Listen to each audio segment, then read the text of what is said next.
기독교인들로서 사사기의 기드온을 모르는 사람은 별로 없지 않을까 싶습니다. 그 중에서도 기드온 300용사 이야기는 우리에게 너무나도 많은 용기와 영적 영감을 불어넣어주는 감동적인 이야기가 아닐 수가 없을 것입니다. 사사시대는 이스라엘이 가나안을 정벌하고 세월이 흘러가면서 신앙적인 정체성이 혼미해지고 그럴 때마다 정복의 대상이었던 가나안 족속들에게 도리어 엄청난 수탈과 핍박을 받아야만 하는 혼란스러운 시대였던 거죠. 기드온의 시대도 역시나 이방의 미디안과 아말렉 족속에게 갖은 수탈과 압제를 받는 시련의 시기였던 겁니다. 시대가 영웅을 만든다는 말도 있듯이 그런 난세에 소심한 농부로 살던 기드온은 그 자신도 이 이방 민족의 수탈과 핍박이 두려워 숨어서 겨우겨우 먹거리를 마련하기 위해 살아가던 그냥 우리 소시민과 다를 바 없는 그런 평범한 사람이었습니다. 그러던 어느 날 갑자기 나타난 하나님의 사자에 의해 부름을 받아 등 떠밀듯 이끌려 민족 구원이라는 막중한 사명을 안고 등극을 하게 된 케이스였던 것입니다. 촌뚜기 시골 농부 출신이었던 기드온은 하나님의 방식으로 엄선된 300명의 군사로 바다의 모래처럼 많은 군대를 거느리고 있던 미디안과 아말렉 연합군을 화살 하나 쏘지도 않고 극적인 전술로 적군을 물리치고 민족을 구원한 영웅 중에 영웅이 되었던 것입니다. 오늘은 모든 사람들에게서 스포트라이트를 받고 있는 이 기드온의 이 화려한 성공담에 대한 이야기하려는 것이 아니라 그 화려함 후에 찾아온 너무도 어처구니 없이 처참했던 기드온의 가족에게 닥친 비참한 결말에 대한 이야기를 살펴보면서 하나님께서 주시려는 교훈을 돌아보려고 하는 것입니다. 사사기 6장에서 시작된 기드온의 이야기는 8장에서 그의 죽음으로 만인의 영웅이었던 기드온의 이야기는 짧게 매듭이 되죠. 기드온은 자신이 이룬 업적 때문에 온갖 부귀영화를 누리며 살다 모든 영웅들이 그랬던 것처럼 무기력하게 죽음 앞에 굴복하고 사라져갑니다. 그러나 그가 뿌려놓은 화려했던 열매는 오히려 그의 후손들에게는 독이 되어 돌이킬 수 없는 비참한 결말을 맞이하게 되었던 것입니다. 많은 목사님들의 기드온에 대한 설교는 주로 기드온의 300용사를 중심으로 한 그의 성공담에 초점이 맞춰져 있기 때문에 그 뒤에 찾아온 불행에 대해서는 잘 모르는 사람들이 많은 거죠. 기드온의 이런 우발적인 성공 뒤에 찾아온 예상 외의 비참한 결말에 대해서 별로 주목하지 않는 것이 이유야 어찌 되었던 일단 성공부터 먼저 해놓고 보자는 식의 조급한 욕망을 맞물린 결과가 아닌지 한 번쯤 돌아보아야 할 교훈이 아닌가 싶습니다.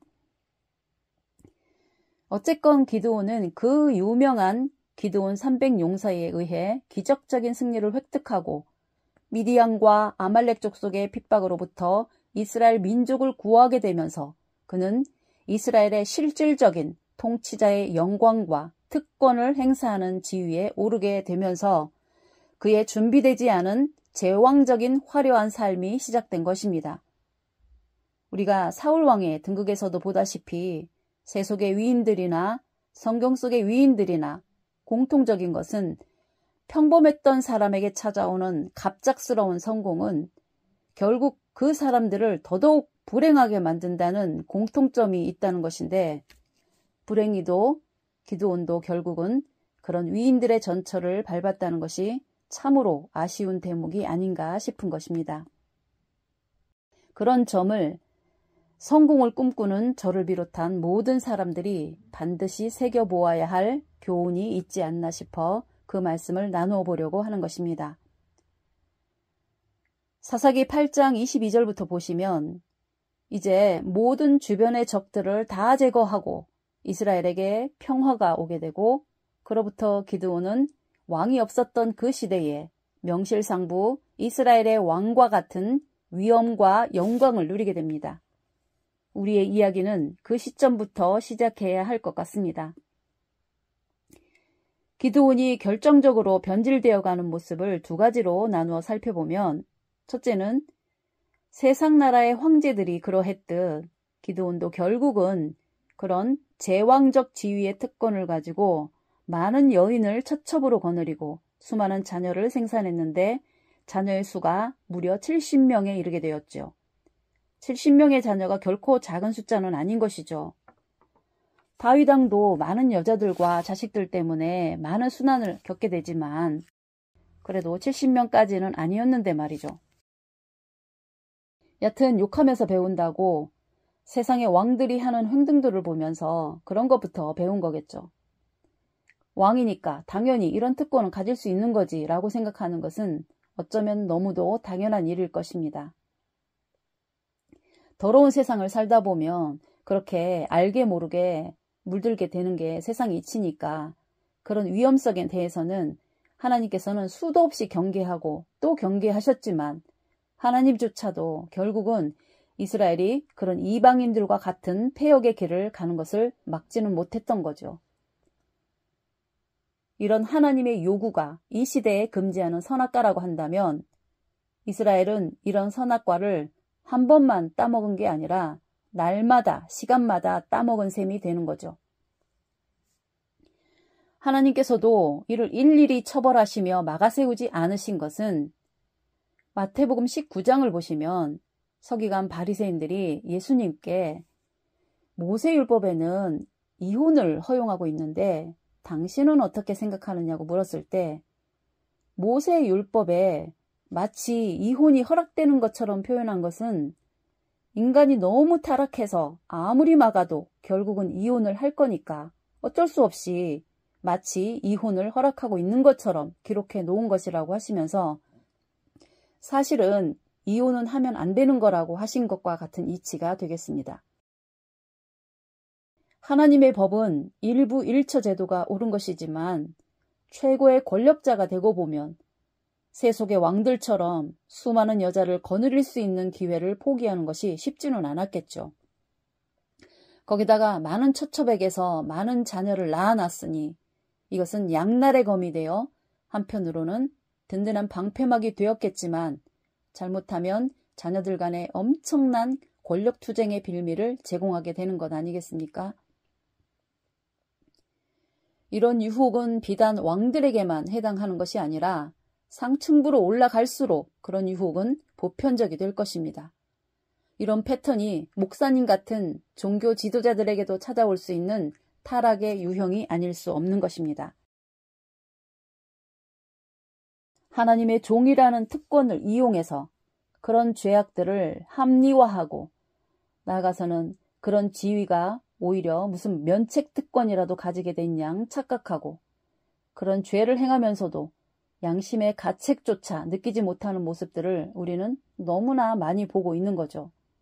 또 그럴 것이 그런 나쁜 죄를 지어도 당장에 무슨 징벌이 떨어지지 않다 보니 사람들은 하나님께서도 이 정도는 용납을 하시는가 보다 라고 착각하게 될 수밖에 없다는 겁니다. 그렇게 반복을 하다 보면 어느덧 양심은 화인 맞은 듯 더 완악해지고 더 독선적이고 자기 중심적인 착각에 빠지게 되는 것인 거죠. 기드온의 경우도 무심결에 자신이 저지른 과오의 결과로 수많은 처첩들에게서 70명의 자녀들이 태어나게 되는데 이것이 기드온이 살아있을 때는 얼마나 든든하고 자랑스러웠겠습니까? 그런데 그 풍성한 축복이 나중에 기드온이 죽고 나자마자 70명의 자녀 중에 단 한 명의 권력력으로 한 장소에서 70명이 몰살당하는 입에 담기도 두려운 처참한 결말을 부를지 누가 가히 짐작이나 했겠습니까? 이런 처참한 결말을 부르게 된 기드온의 두 번째 실책은 이것은 좀 신앙적 차원인데 요즘 말로 하면 조금 신학적인 문제라 할 수 있겠습니다. 기드온이 미디안과 아말렉을 치고서 탈취한 전리품 중에 귀금속들을 모아가지고 에봇을 하나 만들었다고 기록하고 있는 것입니다. 에봇은 제사장들이 하나님께 제사를 드릴 때 입는 옷인 거죠. 사사시대에는 모세가 제정해둔 제사의 율법이 제대로 지켜지지 않았던 시대였기에 신앙적으로는 모든 게 어수선한 상황이었었죠. 더구나 기드온은 레위 지파가 아니라 므낫세 지파였기 때문에 제사 업무를 수행한 경험이 전혀 없는 입장인데 감히 그런 시도를 한 것인 거죠. 기드온의 생각으로는 시골 촌뜨기가 분에 넘치는 은총을 입었으니 무언가 하나님께 보답하고자 하는 순수한 마음으로 했을 수도 있겠죠. 이는 마치 다윗이 왕위에 등극을 하고는 하나님의 성전을 지어 하나님께 영광을 돌려드리고자 하는 마음과 같은 마음이지 않았나 하는 짐작은 해볼 수가 있을 것입니다. 그러나 그런 순수한 열망으로 에봇을 만들긴 했지만 율법을 몰랐으니 그 에봇을 율법대로 바르게 사용할 수가 없었던 것이죠. 그러다 보니 이 사람 저 사람 아무나 막 사용했을 거니까 하나님께는 그런 행태들이 어떻게 보였을까요? 여러분들 나답과 아비후를 아시나요? 모세의 형 아론의 아들들 말입니다. 그들은 하나님께서 정하지 않은 다른 불로 제사를 드리다가 불에 타 죽은 사람들 말이죠. 그 외에도 언약궤를 함부로 만졌다가 즉사한 웃사라는 사람 이야기도 있죠. 모세 때에도 다윗 때에도 율법을 잘 몰라 실수로 죽은 사람들의 사례를 본다면 기드온이 제사장들의 에봇에 대해서도 아무런 신앙적, 지식적인 준비 없이 함부로 다룬 것이 얼마나 위험한 시도를 한 건지 짐작할 수 있는 것이죠. 하나님은 사람 사이에서 벌어지는 악행들보다는 하나님에 대하여 저질러지는 불경에 대해서는 가차없이 처결을 하셨던 것을 보면 같은 죄라 할지라도 어떤 종류의 죄를 더 크게 보시는지를 짐작할 수 있는 것인 거죠. 수천 년이 지난 지금도 하나님의 이런 정신은 변함이 없을 겁니다. 그럼에도 우리는 우리의 입장에서 시대가 변하지 않았느냐 그러면서 너무 율법주의적으로 고리타분하게 믿으면 누가 믿으리 하겠느냐 그러면서 뭔가 좀 부족해도 내 의도가 순수하니까 내 중심을 아시는 주님께서 모든 것을 너그러이 보시고 합력하여 선이 되도록 이해해 주실 거야. 그러면서 밀어붙이는 게 얼마나 많겠습니까? 그런 식으로 목사는 목사마다의 자기 방식대로, 교인들은 교인대로 자기 형편 따라 적당히 이 정도면 되겠지 하면서 가다 보니 그런 작은 오류들이 수백 년, 수천 년 쌓여왔으니 오늘의 기독교 세계는 그야말로 사사시대처럼 각기 자기 소견에 옳은 대로 행하는 그런 난잡한 시대가 되어버린 것입니다. 그래서 말씀으로 돌아가야 한다는 것이고 말씀을 학자처럼 연구하고 묵상해야 한다는 것인 겁니다. 이런 과오들은 비단 기드온의 문제만이 아니었던 거죠. 삼손이나 다윗이나 사울 왕이나 심지어 예수님을 십자가에 팔아넘긴 가룟 유다도 다 자기 방식대로 무슨 선한 의도로 시도한 것 아니겠습니까? 초대교회 때 집을 팔아바치고도 베드로 앞에서 바로 죽음을 맞았던 아나니아와 삽비라는 또 어떻고요? 하나님의 법도는 어느 시대를 막론하고 지엄하기 그지없는데 성도든 목사님이든 시대가 변했다고 하면서 합리화하고 타협하며 한 영혼이라도 살리기 위해서 교회에다 끌어앉혀 놓을 수만 있다면 무슨 짓이든 하는 그런 시대가 된 것인 거죠. 그러다 보니 오늘날은 무신론자도 목사가 되어 있고 심지어는 천국도 예수도 없다는 사람도 목사가 되어 있고 동성애자도 사기꾼도 돈만 내면 신학교 가서 목사도 될 수 있고 부흥사도 될 수 있고 사이비 교주도 될 수 있는 그런 시대인 겁니다.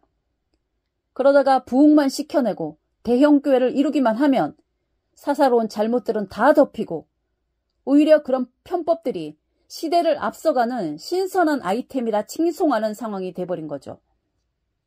지금까지 기독교 2000년의 역사가 그런 타협점을 찾아 달려왔기 때문에 지금은 서구의 거대한 교회들이 술집으로 클럽으로 전락하는 결과를 초래한 것이고 오늘 우리 한국교회 역시 그런 서구교회의 전철을 열심히 밟고 있는 것 아니겠습니까? 이런 문제들은 에봇을 아무나 만들고 아무나 입고 아무나 제사장 행세하는 전형적인 기드온의 실책이 적용되는 현실인 것입니다. 모두가 내가 살아있는 동안만 아무 일 안 일어나면 괜찮다고 생각하고 모든 자유와 모든 권력과 모든 쾌락을 즐기려 하는 겁니다. 그런 극단적인 무책임들이 쌓여 기드온의 자식들에게 징벌이 떨어진 것처럼 오늘 우리 기독교계가 그런 징벌 속에 빠져 있는 것입니다. 기드온은 70명의 자식들만 비참한 죽음의 고통을 겪었지만 지금 우리의 기독교는 세계적으로 그 인구가 몇 명이나 됩니까? 온 지구촌 수십억 명의 모든 기독교인들이 세속화의 물결 속에 휩쓸려 질식하며 그 생명력을 잃어가는 것이 보이지 않습니까? 세계를 휩쓸던 그 부흥의 물결이 하나님의 축복인 줄 알았지만 결국은 그 축복은 곧 저주가 되어 우리 목을 조이고 있는 형국이라는 겁니다. 만약에 기드온이 이런 결말로 갈 것이라는 걸 알았다면 70명이나 되는 자녀를 두었을까요? 차라리 무자식이 상팔자인 거죠. 그렇게 본다면 우리의 교회들도 차라리 부흥이 안 되는 것이 오히려 더 낫지 않을까요? 하나님은 왜 아나니아와 삽비라는 작은 거짓말 한마디로도 당장의 목숨을 거두셨는데 오늘날의 우리들은 그보다도 100배 1000배 큰 죄를 범해도 멀쩡하게 더 떵떵거리며 잘만 살도록 그냥 두실까요? 과연 하나님의 기준과 잣대가 지금은 달라진 것일까요? 결코 그렇지 않습니다. 마태복음 13장 24절부터 보시면 가라지 비유가 있는데 거기에 그 해답이 있습니다. 거기에서는 밭에 분명 좋은 씨만 뿌렸는데 가라지가 함께 자라니까 예수님의 제자들이 저 가라지를 뽑아버릴까요? 그러죠. 그런 제자들의 질문에 예수님은 가만두어라. 가라지를 뽑다가 알곡조차 다 뽑힐까 걱정된다 그러셨죠. 여러분들, 아나니아와 삽비라처럼 거짓말 한번 했다고 다 죽여버리고 돈 떼먹고 바람 한번 피웠다고 다 죽여버리면 이 지구촌에 살아남아 있을 사람이 있었을 것이며 그랬다면 성경책 자체도 전달해 줄 사람이 없어 다 사라졌겠죠. 그러니 하나님의 백성들이 간음을 하건 도둑질을 하건 그보다 더한 불경을 저지른다 한들 그 모든 것을 묻으시고 마지막 때 펼쳐질 하나님의 뜻을 위해 묵묵히 참아오셨던 것입니다. 지금은 사사시대처럼 각자가 다 왕이고 다 제사장인 시대 아닙니까? 뭐 만인 제사장설 그러면서 말이죠. 그러니 누가 잘잘못을 따지며 판결해줄 그런 조직도 지도자도 없으니 모두가 목소리 큰 사람, 교인이 많은 목사가 진리가 되고 있는 겁니다. 그런 세월이 2000년 교회 역사 내내 이어져 왔으니 이제는 복음의 원형이 무엇인지조차도 찾을 수 없는 그런 혼잡한 상황이 돼버린 겁니다. 그렇게 해서 대형 교회가 되고 대형 교단이 되고 세계적인 규모가 되니 이제는 규모가 커져서 배가 잘못된 방향으로 가고 있다는 걸 알고 방향을 틀려고 해도 방향 수정이 제대로 안 되는 지경이 된 것입니다. 여러분들 바벨탑 사건을 잘 아시죠? 여기에도 숨겨진 비밀이 있는데 잘 한번 들어보세요. 노아의 후손들이 바벨탑을 쌓았을 때 사실은 그때까지 노아가 살아 있었다는 사실을 아십니까? 노아는 아브라함이 태어나고도 40-50년간 함께 살았습니다. 그리고 노아가 죽고 난 후 한 20년 정도 지난 후에야 가나안을 향한 여정이 시작되었던 겁니다. 그러면 노아의 후손들이 번성하여 바벨탑을 쌓아갔을 때 노아가 말렸을까요? 안 말렸을까요? 이미 후손들이 번성하여 큰 무리가 되었으니까 아무리 자식들이라도 떼거리로 뭉쳐 밀어붙이면 아무리 노아라고 해도 말릴 수가 없었겠죠. 그러면 번성한다는 것이 축복인가요? 징벌인가요? 이런 번성과 부흥을 갈망해야 할까요? 두려워해야 할까요? 여러분들 복 달라고 기도하지 마시기 바랍니다. 복 달라고 하기에 앞서 그 복을 감당할 인격과 영성을 갖추시기 바랍니다. 인격과 영성을 갖추어 놓으면 다윗처럼 요셉처럼 때가 되면 하나님께서 다 찾아오시고 복을 주십니다. 그래야만 진정한 복이 되는 거 아니겠습니까? 개척교회 목사님들 얼마나 교회 부흥이 간절하겠습니까? 그러나 차라리 알바를 하고 택배를 하는 한이 있더라도 그렇게 사는 것이 더 유익하다는 생각 안 해보십니까? 목사님들도 자기 방식으로 에봇을 만들고 자기 방식의 규칙을 만들어 자기가 곧 하나님이 되고 절대자가 되는 건 비단 사이비 종교가 아니라도 너무나 그런 사례는 많은 것이 사실 아닙니까? 그런 목자, 그런 성도들에게는 아무리 성령이 교회들에게 하시는 말씀을 들으라고 외쳐도 그런 말씀이 들어갈 자리는 없는 겁니다. 이미 그런 자리에 사단이 딱 자리 잡고 신주딴지처럼 모시고 있는데 어찌 사단이 쉽사리 놓아줄라 하겠습니까? 오늘 우리는 모든 것이 너무나 풍부한 시대를 살고 있고 나아가서는 시대적 종말이라는 중차대한 전환의 시대를 맞고 있습니다. 여기서 한번 삐끗하면 영원히 돌이킬 수 없는 천길 만길 낭떠러지 무적행으로 추락할 위험한 시대입니다. 부디 이 기드온의 저주가 우리에게는 해당되지 않는 그런 삶이 되시고 오히려 온 세상에 번성하여 땅에 충만하여지는 축복을 받으시는 여러분들이 되기를 바라겠습니다. 감사합니다.